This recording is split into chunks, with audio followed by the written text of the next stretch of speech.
Bien, algo de lo que dejó el discurso de Cristina Fernández el jueves por el Día de la Militancia Peronista, llamó a militar por todo el país, llamó también, insistió una vez más con un acuerdo político necesario, imprescindible. Recién le preguntamos a Juan Carlos Polini acerca de ese llamado que hizo públicamente la vicepresidenta y dijo, sí, lo hace públicamente, pero a nosotros de forma particular, no nos atienden los mensajes, tanto en el orden provincial como en el orden nacional, hacen las convocatorias, pero lo hacen públicamente o lo hacen por las redes sociales, pero no de forma protocolar. Eso es lo que dice Polini. De todo esto vamos a estar hablando ahora tanto con Rubén Cerrulla como Juan Pablo de María Aguilar. Pero había quedado pendiente una pregunta. ¿Se acuerdan la advertencia que había hecho Cristina Fernández cuando dijo, ojo, que este crecimiento económico del 10,3% del 2021 y un 6% se estipula que va a crecer nuestro país este año, no se lo terminen llevando 4 o 5 vivos? ¿Se la llevaron 4 o 5 vivos este crecimiento económico? Creo que sí. Y ¿Sí? por lo que veníamos hablando, no nos olvidemos que, como decía Rubén, la regulación del gobierno de Cristina Kirchner, cuando era presidenta de la Nación, que puso, digamos, frenos a estos grandes poderosos, no solo de turno, que justamente reguló algo con un Estado fuerte presente. Luego vino Macri, también con un Estado fuerte presente, desreguló. Paréntesis, el Estado siempre está presente. Esto de que el Estado se retira, sí. Pongámosle comillas, el Estado está presente para regular o para desregular. En el caso de Macri tuvo un Estado fuerte para desregular que terminó regulando en el último de su gobierno, con un cepo, con la suba de retención a los sectores agroexportadores, etcétera. Cuestión, ahora sí, digamos, esos poderosos se hicieron más poderosos durante el gobierno de Macri, que desde el poder del Estado, desde regularlo, los empoderó aún más de los ya poderosos que eran, ¿no?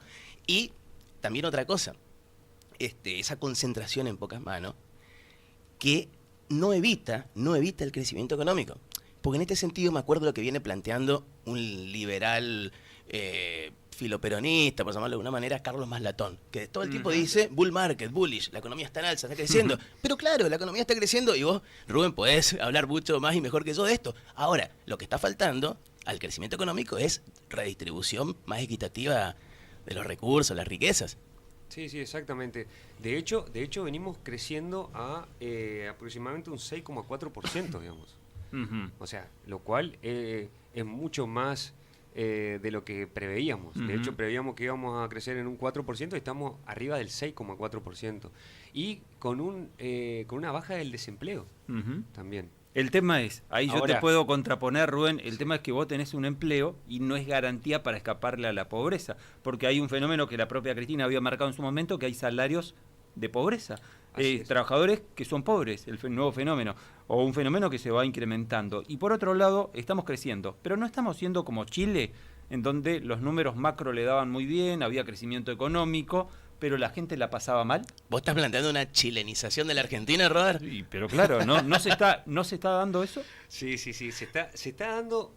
De hecho, ella muestra un gráfico donde plantea que hay 2 picos, ¿sí? En el, creo que 70 y pico, y en la 74 puede ser, ¿sí? 74, y en la presidencia de ella, donde los salarios... Perdón, Rubén, un primer pico fue en los primeros gobiernos de Perón, digamos, exacto. El 46 al 54, el segundo 73-74, y el tercero, los gobiernos donde ella fue presidente. Donde el salario,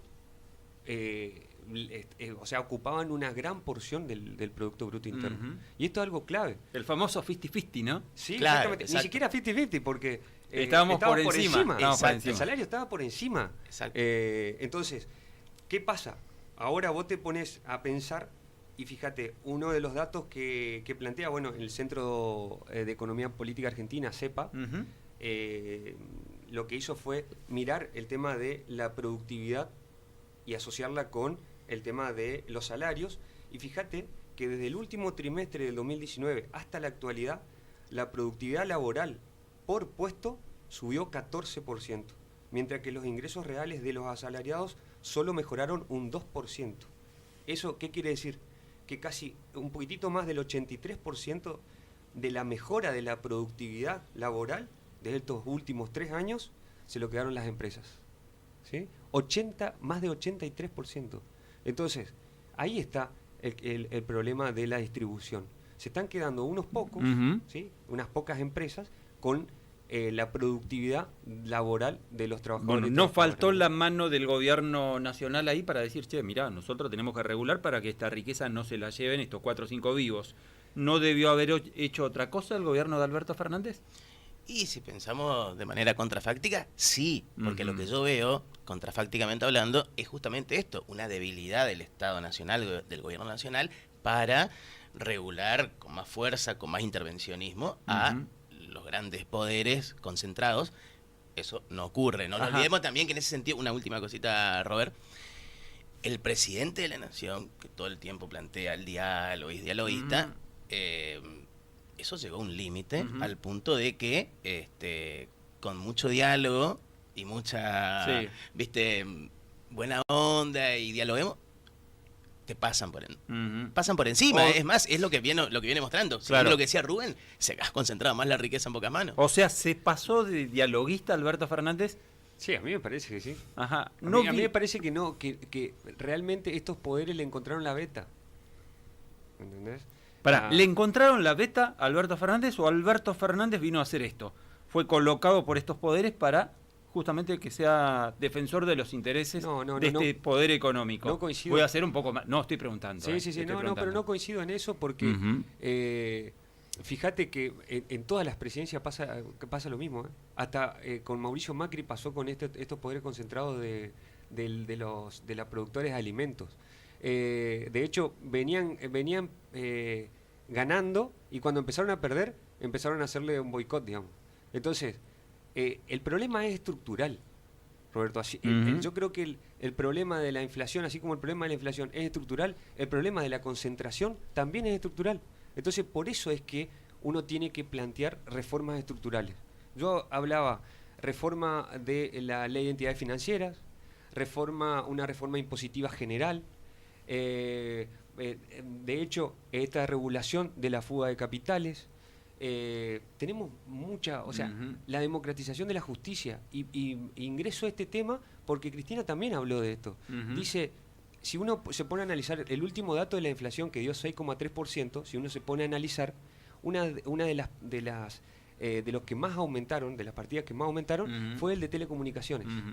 O sea, telefonía celular, digamos, ¿no? Que fue lo que más aumentó. Ahora, cuando se planteó por decreto digamos que las telecomunicaciones sean un derecho humano, un derecho de todos y todas, ¿qué es lo que pasó? Estas empresas fueron a la justicia con una cautelar. ¿Y qué hizo la justicia? Avaló esa cautelar. Entonces dio de baja. Entonces, también necesitamos una reforma judicial necesaria. Así como y ingreso otra cosa más, una reforma de la ley de los medios también.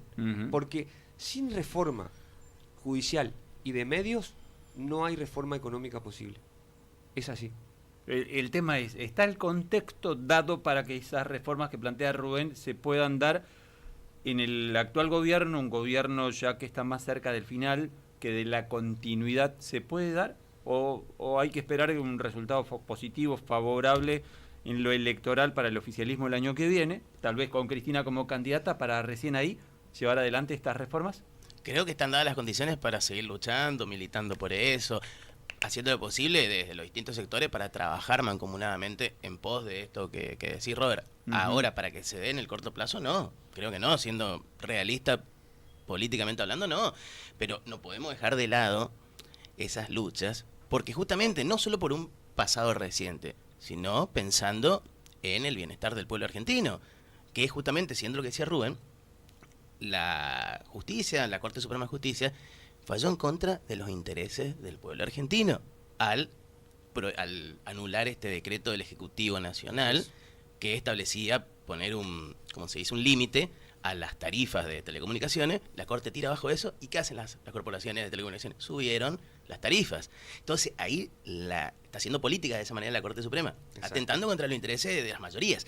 Entonces, en ese sentido, ¿han dado las condiciones? Sí, para seguir luchando justamente por esto que vos decías, Rubén, por reformas estructurales, porque no nos olvidemos que retomo esto, el problema es estructural, y cuando decimos estructural, y tenemos que pensar de 1976 a Así la es. fecha. Ujú. Más Así de es. 40 años de problemas estructurales en lo económico, en lo social, en Argentina. Hay una frase de Cristina Fernández en donde dijo, ¿se acuerdan? Parafraseando un poco a Alfonsín, un poco, porque dijo, con la democracia queda claro que no se comió, no se educó No se curó. y no se curó, pero con la democracia se vive, dijo Cristina Fernández.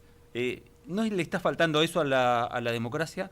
Cumplimentar eso que marcaba Alfonsín en su discurso electoral de que con la democracia se come, se cura, se educa. ¿No está en deuda la democracia? Tomando las definiciones un poco brutas, ¿no? Pero definiciones al fin y al cabo de Luis Juez, en donde dijo no hay un solo argentino que pueda decir que con la democracia vive mejor. Palabras más, palabras menos, dijo eso.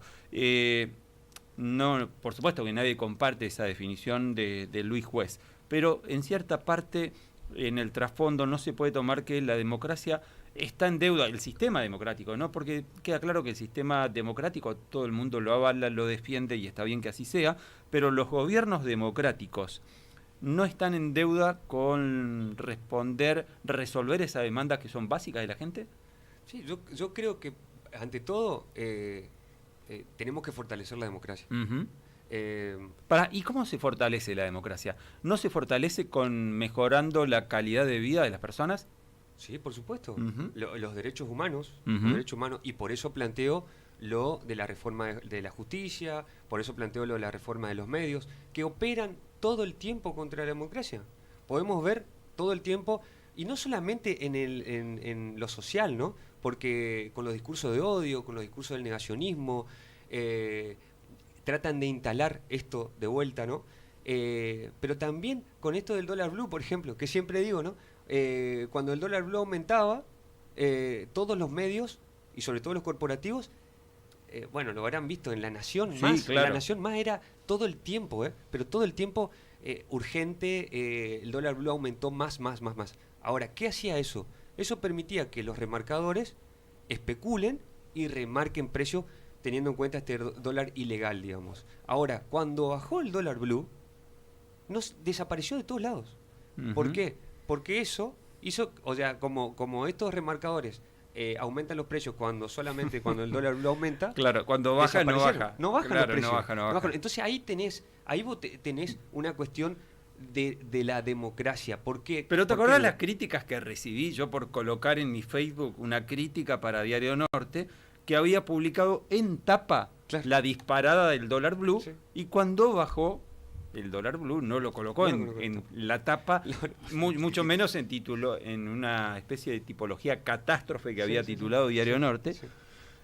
Queda claro que los medios influyen, ¿no? Pero vamos a escuchar algunas definiciones de Cristina Fernández el jueves en La Plata, en donde en una parte pidió que se le cuente, se le explique a la sociedad de Argentina qué cosas se heredaron, se tuvieron que heredar de la gestión de Mauricio Macri, y esto decía Cristina Fernández. Cuando decimos las cosas, no es por terquedad, no es por capricho, es simplemente ayudar a que las cosas se hagan mejor, que de eso se trata. Y se pueden hacer mejor. Y también de explicarle a nuestro pueblo, a la sociedad, que muchas veces se han tenido que tomar decisiones por el condicionamiento brutal con el que se recibió un gobierno después del retorno del Fondo Monetario a la República Argentina. Pero hay que explicar, no podemos decirle está todo fantástico y está todo bien, hay que explicar, la sociedad tiene que saber, porque cuando la sociedad sabe, se empodera, y no hay mejor ayuda para un gobierno, por lo menos para un gobierno nacional y popular, que esa sociedad sepa hacia dónde vamos y por qué hacemos cada una de las cosas que hacemos. Creo que es necesario entonces la necesidad de acordar políticas, porque las elecciones está demostrado, se pueden ganar, pero el condicionamiento y los condicionamientos son tan graves, tan profundos que nos han dejado, que va a requerir de que todos los argentinos, o por lo menos la mayor parte de los argentinos, tiremos todos juntos para el mismo lado. Bueno, esto decía la vicepresidenta Cristina Fernández. ¿No se le explicó a la gente el estado de situación que se heredó del gobierno de Mauricio Macri? ¿Consideran que no se explicó? Creo que no sé, o sea, los medios corporativos no quisieron explicar, ¿sí? Porque ahí tenés también, por eso tenés un gran problema de cómo llegar. Creo que ahí también hay una autocrítica. No pudimos, primero, avanzar con la ley de medios más fuertemente. Creo que es muy necesario. Y segundo, por ahí generar en esto un debate serio sobre la pauta publicitaria, ¿sí? Sobre el reparto de la pauta publicitaria. Porque los grandes medios se siguen quedando con la mayor parte y son los que comunican lo que quiere el sector corporativo, es decir, sobre todo los poderes económicos. Y hay un relevamiento que después se lo voy a pasar, donde creo que de una consultora privada, donde le preguntaban a la gente si sabían de quién tomó el préstamo con el Fondo Monetario Internacional. Y aunque usted no crea, más del 50% decía que era un tema de Alberto Fernández. Bueno, eso tiene que ver con la desinformación, ¿no? De hecho, yo tengo otro dato, Juan Pablo y Rubén, tiene que ver con datos oficiales. Clarín, hasta el mes de septiembre, se llevó de pauta publicitaria estatal, nacional, 1.000 millones, un poco más de 1.000 millones de pesos. Un poco más de 1.000 millones de pesos. Para hacer periodismo de guerra. Y por otro lado, viste que se denostan mucho los planes sociales, el plan Potenciar Trabajo, aproximadamente anda por los 23.000 pesos. Alguien que es beneficiario de un Potenciar Trabajo cobra 23.000 pesos. ¿Saben cuántos Potenciar Trabajos son? Más de 1.000 millones de pesos. Aproximadamente 44 millones de Potenciar Trabajo. O sea, Clarín se lleva 44 millones de Potenciar Trabajo. Esto para graficar la incidencia de la pauta publicitaria estatal y cómo nos afecta a todos. Pero sin embargo, fíjate que la gente, la opinión pública, mayoritariamente cuestiona a la gente que es beneficiaria de un plan social, los tildan de vagos, de piqueteros, de que son los responsables de todos los males en nuestro país, y sin embargo nadie hace foco que Clarín, por ejemplo, se lleve más de 1.000 millones de pesos de pauta en 8 meses. Sí, mirá, escuchándote tanto a vos como a Rubén, pensaba también en la concentración de información, de comunicación, así como hay concentración económica, financiera, también la hay en información y comunicación, en síntesis, concentración política, de poder real o fáctico, y eso se ve claramente en esto que está ocurriendo. La pedagogía se hace muy difícil a la hora de explicar qué es lo que está ocurriendo en la Argentina en cuanto al crecimiento económico y la falta de distribución equitativa e igualitaria de las riquezas, de lo que se genera. ¿Por qué? Porque tenés pocos medios muy grandes, muy poderosos, que llegan a la mayoría de las argentinas y los argentinos, que te cuentan otra cosa. ¿Qué te cuentan? Lo que estábamos hablando, que sube el dólar blue, que el gobierno está cebado en corrupción, que Alberto es títere de Cristina, pero esta otra cuestión es no. Ahora, unos pocos medios, vos desde acá, Roberto, y algún que otro pequeño medio, sin el poder enorme que tienen otros, unos pocos, hablan de estas cuestiones. No, seguro. Ahora, en eso también, viste, cuando vos decías, la crítica, ¿a dónde se apunta? Desde la generación de opinión pública. Al tipo, señora, joven, de clase trabajadora, que se rompe el lomo con un plan social, por llamarlo de una manera ligera, y apenas llega o no llega a fin de mes, pero mientras tanto, grandes poderosos, no solo de turno, la fugan. Sí, claro. ¿No? Millones y millones de dólares año a año, y estos son, digamos, los planeros ricos. Eso también hay que decirlo, digo, porque es muy fácil criticar al pobre. Es cierto, vivimos en una sociedad internacional, no solo local, de mucha aporofobia, de odio y miedo a los pobres. Ujú. A estos pobres que vos estás hablando, al que Sí, te claro. cobra un plan por mes. Ahora, ¿qué pasa con esos ricos que también hacen la plancha y se la llevan afuera, pero son los señores decentes, honestos, trabajadores? Claro, no, y fíjate... Se me viene a la cabeza una frase de Néstor. ¿sí? Ajá. Se me viene a la cabeza una frase ¿Cuál, de cuál, Néstor cuál? que decía, la gente es normal, no vive pensando en la política. Te nombra mucho cuando haces las cosas mal.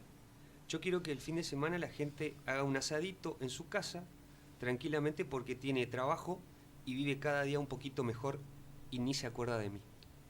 Claro, ese es el Fíjate ideal. la política. Ujú. Y ahí está la política, ¿no? Esto de como herramienta de transformación. Y es eso lo que plantean los medios. Lo que te quieren hacer es apolitizar, o sea, sacar del discurso que la política es corrupta, que la política es mala, etcétera. ¿Por qué? Porque justamente la idea es concentrar aún más poder, y sobre todo poder económico, sin política. ¿Entendés? Ellos necesitan a la gente despolitizada, porque si la gente está despolitizada, ellos operan mucho más Ujú. rápido y generan sentido común mucho más rápido. No, sin dudas. Y vos sabés que me hizo acordar a una frase de Chacho Jaroslavsky. Esto que estamos hablando acerca del rol de los medios de comunicación. Y escuchar lo que decía Jaroslavsky, en su momento, funcionario importante de Raúl Alfonsín, en la década del 80, hay que cuidarse de ese diario Clarín. Hay que cuidarse de ese diario Clarín. Ataca como partido político y si uno le contesta, se defiende con la libertad de prensa.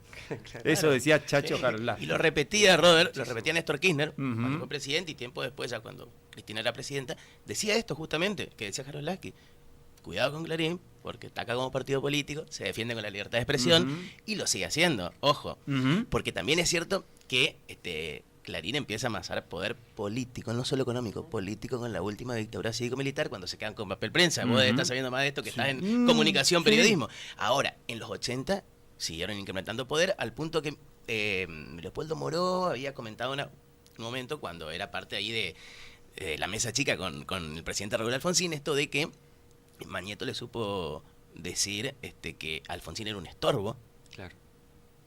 para la sociedad, en realidad era un estorbo para los intereses económicos del Grupo Clarín, Claro. digámoslo, sí, sin tapujo. Y luego con el gobierno, los dos gobiernos de Carlos Menem, incrementaron aún más poder y siguieron, ¿no? Porque también es cierto que estos grandes poderes reales se benefician siempre más de gobiernos no peronistas que de gobiernos peronistas. Claro. Cuando vienen los gobiernos peronistas y quieren ponerle un freno, Ujú. ahí donde atacan con toda la Claro. fuerza. Pero es cierto que el gobierno de Alfonsín, sin ser peronista, tenía un talante nacional popular que quiso, digamos, poner un freno a Grupo Clarín como a otros grandes poderes. Y bueno, no tuvo el margen de maniobra, no le dio el cuero, hablando en la jerga argentina. Ujú. Aún así hizo lo que pudo. Ahora, ¿qué pasó con los 2 años y medio de gobierno nacional popular y peronista? Bueno, la batalla ahí con Clarín se recrudeció al punto de que se instaló esta idea de la grieta. Ujú. Como si nunca antes hubiese estado la grieta. Claro, sí. Como si no hubiese habido ya antes de 1810 grieta. ¿Y qué sociedad no tiene grieta aparte? Claro. No, No, claro. porque también esto nos quieren hacer creer que la grieta es solo argentina y que acá es como todo River Boca. No, pará. En todos lados. No, pasa en todos lados. Claro. Pasa en todos lados. Ahora, el tema de... Yo no puedo pensar una sociedad sin grieta. No. Me es imposible. Porque si no sería muy ingenuo decir, está todo bien, es No, todo no, homogéneo. exactamente. No, para nada. Pero eso pasa, ¿por qué? Porque hay intereses. Sí. Ujú. No Somos- solo concentrados, intereses en lucha. Claro. Estamos justamente hablando de que queremos, que está todo bien con el crecimiento económico, pero que queremos más distribución equitativa de la riqueza, lo que se genera, pero tener del otro lado lo que dicen, no, está todo bien con el crecimiento y distribuirlo Claro. para qué. Vos sabés que me hace acordar una frase que las grandes corporaciones están a favor de un gobierno democrático siempre y cuando no sean afectados en sus propios intereses. Claro. Si los afectan los intereses, ahí empiezan a hacer reparo, este gobierno es populista, este gobierno no es del todo democrático, o sea, prefieren un gobierno democrático que no toque sus intereses. Es decir, no es el gobierno de la democracia, diría el propio Atilio Borón, sino una especie de plutocracia, Sí. como reconociera también el propio Rafael Correa cuando anduvo por acá, ¿no? De hecho, ellos concentran más poder con gobiernos no peronistas y cuando viene el gobierno peronista tratan de sacarle todo lo que se pueda, porque justamente lo que hacen es tratar de redistribuir la riqueza. Ahora, ese tratar de redistribuir, lo que hacen ellos es acumular riqueza. Y es lo que está pasando ahora. ¿Sí? Sí, se está acumulando riqueza porque ellos no solamente acumularon concentración durante el gobierno de Mauricio Macri, y estamos hablando de en general, estamos hablando de bancos, estamos hablando de mercados, estamos hablando de justicia, estamos hablando de medios. Eso está pasando ahora bajo un gobierno peronista. Sí, ¿Es un gobierno peronista el de Alberto Fernández? Sí, por supuesto. Yo me quedo serio en la pregunta. No, por supuesto. Me quedaste dudando, esa seriedad y la duda. Ojo, no, sí, yo también creo que es un gobierno peronista. Estamos hablando del frente de todos, ¿no? Sí, claro. Por supuesto. Cristina Fernández, con esto cerramos, en el acto vamos a escuchar con atención cómo reaccionaba cuando el público en La Plata empezó a cantar Cristina Presidenta. ¿Les parece? La familia argentina vuelva a comer en su casa y no en el colegio, en los merenderos o en los comedores. No hay orden que garantice más seguridad que eso, créanme. No es el gatillo fácil ni el palo. Es el trabajo bien remunerado, porque si hubo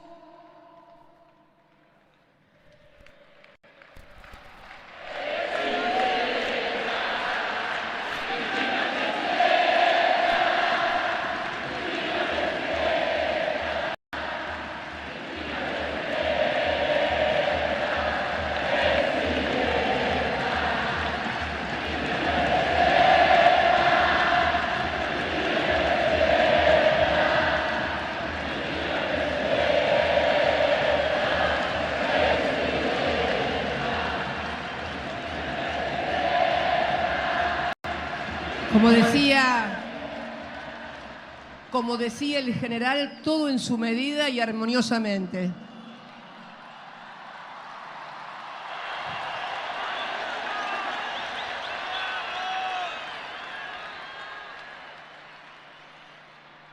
Pero, como decía al principio, con acuerdo democrático únicamente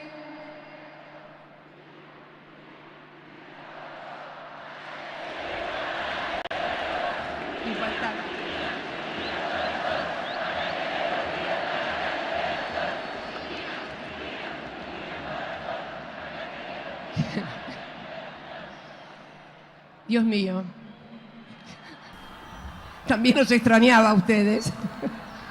Bueno, esto fue parte entonces en donde Cristina citaba, como recordaba Juan Pablo, esa frase de Perón, todo en su medida y armoniosamente. No dijo que no va a ser candidata, tampoco dijo que sí. ¿Juega con la ambigüedad Cristina Fernández? Sí, por supuesto. Hay un final abierto ahí. Lo único que sí uno puede ver a partir de este último discurso es que hay un lema, ¿sí? que estuvo y que va a estar omnipresente, digamos, en los escenarios, en las pantallas, y que tiene que ver con este lema que dice la fuerza de la esperanza. Creo que también ahí hay, y bajo ese lema es donde plantea todas estas cuestiones, ¿no? Claro. Hay algo que se decía en el 2019, que se decía de cara a las elecciones presidenciales 2018, 2019, ya se decía que con Cristina sola no alcanza, sin Cristina no se puede. ¿Ese lema cree que se sigue dando ahora? ¿Con Cristina sola no alcanza para ganar o retener la presidencia y sin Cristina no se puede? Sí, yo creo que sigue vigente ese viejo y vigente aún apotegma peronista. Ya se decía de Perón eso en el siglo XX. Y hoy en día se dice de Cristina. Para mí, Cristina es Perón versión siglo XXI y mujer. La historia siempre se repite de manera diferente, pero se repite. Entonces, en ese sentido, los tiempos hoy en día son muy distintos a los tiempos que le tocó al general Perón. No nos olvidemos que ahora estamos ante una crisis mundial tremenda, que justamente si comparamos con los tiempos de Perón es muy distinto. Acá tuvimos una pandemia de COVID que mencionaba Rubén, más lo que también mencionaste, la guerra de Rusia versus Ucrania, que es la primera vez, y acá no me tengo en política internacional un poquito, es la primera vez, creo yo, que el mundo en su historia está asistiendo a una guerra de carácter global que se da entre dos naciones productoras de alimentos. Lo más básico de eso habló Cristina en su discurso, la importancia de los alimentos, que se coma. Ahora, una guerra así, que lo que te genera es la suba del precio de los alimentos, eso repercute a nivel mundial. Acá en Argentina, por ejemplo. Bueno, pero ahí, yo sé que yo sí, ahí energía también. Energía también, pero yo sí, no lo termino de comprender por ahí. supuesto. Porque, por ejemplo, que alguien me diga, che, mirá, vos sabés cómo repercute esto en la suba de alimentos. Bueno, está bien, en un país que no produce alimentos, bárbaro, yo lo comprendo. Pero en un país que produce alimentos, nosotros somos productores de alimentos, no termina siendo un pretexto para las grandes compañías alimenticias para decir, bueno, che, mirá, se dispara el precio en el mundo, pero nosotros los producimos acá. No dependemos de Ucrania ni de Rusia. ¿Quiénes producen? Bueno, ahí está. Son 8 empresas. Bueno. De las 8 son 7,5, te diría, multinacionales, es decir, que tienen son sucursales, digamos, y que tienen casa central en el exterior. Es decir, que todo lo que generan o todo lo que producen lo llevan al exterior. Entonces creo que ahí también hay una discusión y un debate pendiente, que tiene que ver con un empresariado nacional. ¿Sí? Tenemos que pensar en una burguesía nacional. Claro, pero ¿sí? ¿cómo se y la darle hace? las herramientas. Claro, ¿cómo se logra? Darle las herramientas del Estado. Ahí tiene que estar el Estado interviniendo. ¿Cómo? Tratando de romper esa concentración y cómo de abajo hacia arriba, con las pequeñas y medianas empresas, con la pequeña y mediana industria, con los pequeños y medianos productores, con los sindicatos, con los trabajadores y trabajadoras. Creo que eso es importante porque estas multinacionales, así como la inflación es estructural, estas multinacionales son estructurales. Entonces, si queremos romper con estas reformas estructurales, el Estado tiene que estar presente, pero para hacer crecer de abajo hacia arriba. ¿Se puede lograr eso, Juan Pablo? Porque como aspiración no está mal planteado lo de Rubén, queda claro, pero en una sociedad que se está derechizando cada vez más, que cualquier cosa que uno lleve a la cuestión estatal ya te tildan de comunista, una sociedad que cada vez se corre hacia la derecha, o por lo menos cierta parte de la sociedad, ¿se puede llevar adelante esto que plantea Rubén?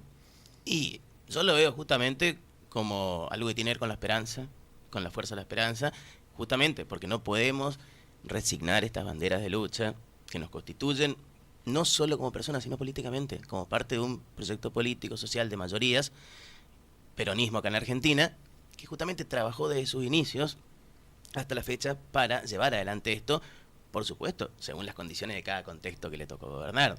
Eso también hay que tener en cuenta. Hoy en día estamos en un contexto tanto internacional como nacional muy adverso. La lectura esta de derechización de la sociedad, a mí personal y políticamente no me cuadra. Yo no estoy de acuerdo. Yo creo que la sociedad es, y hago otra lectura al respecto, no es que se derechizan o se izquierdizan, sino que tienen demandas e intereses determinados según el contexto que no salen de la nada, fomentados por grandes poderes, medio de comunicación, hablaste de entidades financieras, económicas, Rubén, que justamente todo el tiempo están formando opinión pública, generando sentido común, y eso hace que en determinados contextos demanden algunas cosas y en otros demanden otras, ¿no? Entonces, esto, por ejemplo, que decía Cristina Fernández en el acto del Día de la Militancia, antes de ayer, esto del pedido de seguridad, mano dura, garantismo, que tildó de un discurso berreta y cínico. Bueno, pero eso no sale de la nada. Eso está fogoneado, amasado, fomentado por los sectores de poder dominantes, como decíamos, que no son solo de turno, que todo el tiempo están haciendo hincapié en eso. Uno va a La Nación Más y escucha esto. Que el garantismo no sirvió de nada, que lo único que hizo fue aumentar la delincuencia, el crimen. Va a TN y más o menos en el mismo sentido son los discursos. Entonces, ante eso yo creo que tenemos que seguir adelante con estas demandas, estas necesidades. Y para eso está la política como herramienta de transformación social, digamos, porque si descreemos de esto, no solo perdemos la esperanza, perdemos sentido. Un sentido que va más, que no es solo político, es de vida social. Bueno, Rubén y Juan Pablo, gracias por visitar El Dedo en la Llaga y será hasta la próxima. Muchas gracias a vos, Robert, a todo el equipo de trabajo de acá y será hasta la próxima. Eso, muchísimas gracias. Hasta cualquier momento. Muchísimas gracias. A toda la audiencia también. Por supuesto. Ya son parte del equipo, sí, prácticamente. Me encanta también. Pero por favor.